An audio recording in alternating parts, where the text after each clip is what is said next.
Cette semaine, nous étions aux côtés de Sébastien du restaurant L'Arcus à Ars-sur-Moselle. Nous allons donc attaquer la 5e recette de cette semaine. Ça sera un dessert autour donc du topinambour et des morilles. C'est ça. Alors, comme ça, j'ai pas la sensation que ça ressemble à un dessert. Non. Et ça me fait un petit peu peur, mais bon. Non, mais ça va aller. Ça va être en fait une crème brûlée au topinambour. D'accord. Donc on va faire caraméliser nos topinambours, donc ce qui va casser un petit peu le côté qui est un peu terreux comme ça du topinambour. Donc on va accompagner ça avec des morilles, un caramel de morilles. Waouh, super. Et un sablé breton. D'accord. Voilà. Bon, eh ben, on va voir ce que ça donne. On commence par quoi? Donc on va commencer par les topinambours. D'accord. Donc là, tu les as épluchés, On les a lavés épluchés. et coupés en gros dés. En gros dés, ouais, des gros Ah. morceaux. Il faut qu'on garde quand même pas mal de mâche. Et donc, on va les poêler. C'est ça. Donc, tu mets un petit peu de beurre. Voilà. Enfin, oui, un petit peu de beurre. Une bonne noix de beurre. Tu me dis quand c'est bon. Là, c'est tout bon. On peut y mettre des topinambours. Je mets tout? On met tout d'un coup. Donc là, tu vas faire quoi? Tu vas vraiment les poêler pour qu'il y ait… Voilà, là on va les faire… Ça dore un petit peu et on que va ça les faire cuise cuire. en fait. Voilà, on va les faire cuire un petit peu et une fois qu'ils auront un petit peu cuit, on va rajouter le sucre pour les faire légèrement caraméliser. D'accord. Comment tu as eu cette idée de travailler le topinambour en Alors, dessert? on cherchait quelque chose d'un peu original. Topinambour, moi j'avais déjà goûté en dessert, pas sous cette forme-là. On s'est posé les bases du dessert et puis en cherchant un peu, en faisant des essais. T'es tombé là-dessus. Enfin, tu t'es dit en tout cas… On a réussi à trouver quelque chose de valable en tout cas.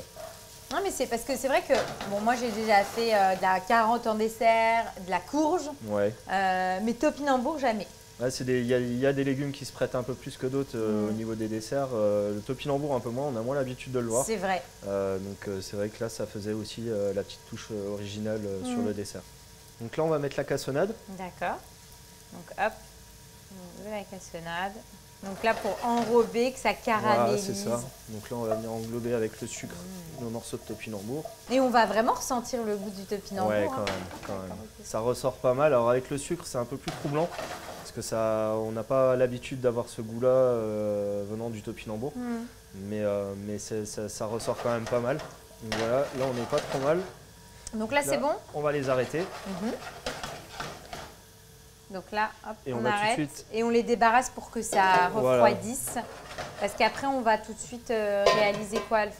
L'appareil à crème brûlée. D'accord. Donc ça c'est ce qui va venir par-dessus. Donc là on va faire ça directement dans le même bac. D'accord. Donc on va venir recouvrir l'appareil à crème brûlée jusqu'à hauteur et on va le mettre en cuisson. Eh ben on y va. Hop. Et donc là, tu vas verser. Hop, directement sur nos topinambours. D'accord. Donc la cuisson… Ça dépend du moule. Hein. Là pour un bac comme ça, on va cuire une demi-heure à 90-95 degrés. Ok, donc là on enfourne. Donc là, on y va, on part pour une demi-heure de cuisson. Et pendant ce temps, qu'est-ce qu'on fait? Donc pendant ce temps-là, on va faire le sablé breton. Donc pour le sablé breton, on va commencer directement avec le beurre. Donc un beurre plutôt pommade. Oui, le mieux c'est de l'avoir pommade. Hein. Donc là tu mets un petit peu de sucre. Le sucre, total. Et le jaune d'œuf. D'accord. Et on mettra la suite après ou ensuite, on va déjà uniformiser cette partie-là. Donc là on va faire blanchir un peu nos œufs. Au batteur, ça part. Sachant que de toute façon dans cette recette-là, faut tout préparer d'avance en gros. Le mieux c'est d'avoir tout prêt. Et puis tu n'as plus qu'à faire le montage. Le montage le jour du dressage, voilà, c'est ça. On va ajouter la poudre d'amande. D'accord. Poudre d'amande. Et la farine. Donc là, on termine notre sablé. Voilà, tout à fait. On va le mettre sur une plaque, on va le passer en cuisson. Ah non, tu vas peut-être… Là, on va l'étaler entre deux feuilles de papier sulfurisé. Et après, on va le détailler à l'emporte-pièce et on va les cuire directement dans les emporte-pièces. Tu vas le cuire dans l'emporte-pièce et après, on n'a plus que la sauce morille à réaliser. C'est ça, le caramel de morille. Et puis c'est bon. Et puis après, ce sera tout bon pour adresser. C'est ça.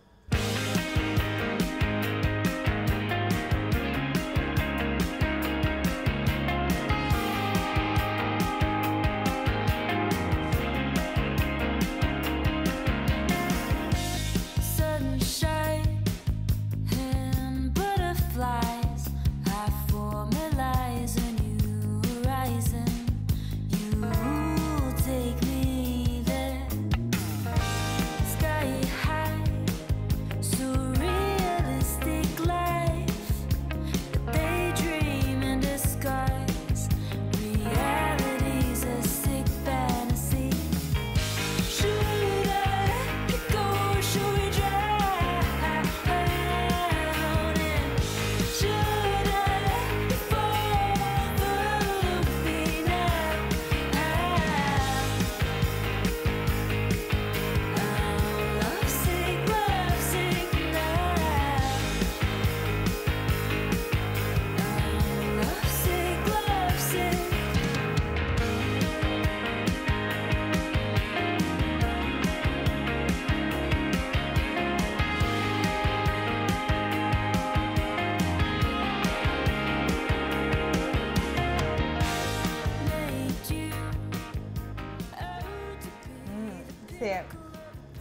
c'est waouh. En fait, on sent le topinambour, Ouais. donc on reconnaît bien le légume, mais c'est super bon, c'est très gourmand et on s'attend pas. Enfin, tu vois, tu Ah, ça, reconnais. ouais. Bah non. Alors, je pense que si tu prends ce dessert et que tu sais pas du tout, tu te dis ouais, mais qu'est-ce que c'est? Je sais pas. Ouais. Donc c'est top, mais ça va très très bien avec les morilles, le sablé. Donc voilà, on est là, on est dans la crème brûlée, on reste dans du dessert, c'est bon, c'est gourmand, ça fonctionne et c'est original. Donc parfait quoi. Parfait. Quand on veut surprendre ses convives, c'est une belle recette à tester. Merci beaucoup Sébastien pour toute cette semaine. On a passé un très bon moment en ta compagnie, donc voilà, on pourra revenir l'année prochaine si Sans toi problème. aussi tu es d'accord pour Ce sera passer avec grand une semaine plaisir. avec nous. Super.